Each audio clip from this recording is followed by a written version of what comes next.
هیواد کې د بیکارۍ مخ پر لوړېدو ګراف دې وضعیت نه یوازې نالوستي کارګر چې د ورځې مزدوري کوي اندېښمن کړي، بلکې د هغو ځوانانو ژوند یې هم کړاو کې اچولی چې زده کړي خو لا هم بې دندې دي.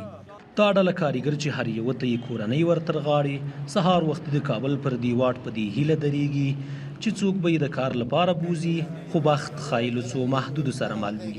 دلته داسې هم پیښیږي چې یوه کارګر دې په ټوله اونۍ کې هم کار ونه مومي. هر صبح میایم تا یعنی میشه 12 بجه نه کار پیدا میشه نه دیگه.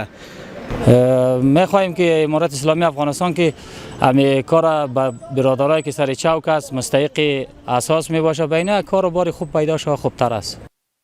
له دې ډلې ور اخوا هغوی چې لوړې زده کړې کړي له ورته برخلیک سره مخ دي او وایي د کاري فرصتونو نشتون یې ورځنی ژوند سخت کړی دی. ستونزه یوازینی کړاو چې ځوانان ډېر له هغه نه رنځ وړي همدا بیکاري ده. اوس که موږ وګورو نو زیاتره مسلکي کسان، هغه کسان چې واقعا استعداد لري، شایستګي لري، بیکاره دي اوس وخت کې.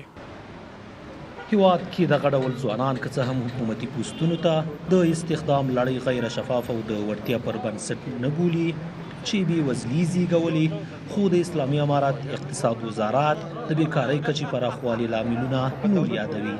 د یاد وزارت مسؤلین وایي هیواد کې د زیربناو نشتون او افغانستان سره د بهرنیو مرستو درېدل د بیکارۍ او بېوزلۍ ګراف د لوړېدو له کبله دی. د کاري فرصتونو او اقتصادي زیربناو نشتوالی، ټیټه اقتصادي وده، د اقلیم بدلون، د کرنې سکتور زیانمنتیا او تیرو 2 کلونو په جریان کې د بهرنیو لخوا اقتصادي بندیزونو لګول، د هیواد د بهرني اسعاري زیرمو کنګل کېدل او د نړیوالې ټولنې لخوا د پراختیایي مرستو درېدل په مستقیم ډول د ملي اقتصاد پر مهمو شاخصونو منفي اغیزې کړي. اقتصاد پوهان که څه هم د بېوزلۍ پراخېدو لاملونو برخه کې له حکومت سره تر یوه بریده یوه خوله دي، خو وړاندیز کوي که د بهرنیو بشري مرستې رڼې وویشل شي او د افغانستان له کرنیزو ځمکو سمه استفاده وشي، د بېوزلۍ لمن به یو څه ورټوله کړي. تر څو له دې شاړو ځمکو، له اوبو د افغانستان او له نورو زیرمو او امکاناتو پراخه ګټه واخیستل شي او د هغې په اساس دغو میلیونونو ځوانانو، بیکاره او بېروزګارو خلکو او علمي او کارفهمو کدرونو ته د کار او زیار زمینې مساعدې کړي. په دې سره به موږ وکړی شو چې د افغانستان د اقتصادي ثبات او نورو پرمختګونو په لړ کې پراخ ګامونه پورته کړی شو انشاءالله.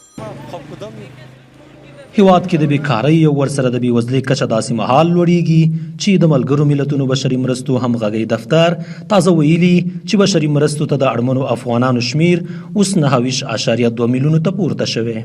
د اوسني ناوریني وضعیت مهار لپاره که څه هم د بهرنیو بشري مرستې لویه حل لاره یادیږي، خو د یادو مرستو رسونکي شکایت کوي چې کافي بسپنه نه ده ورکول شوي او نشي کولی ټولو اړمنو افغانانو ته مرستې ورسوي.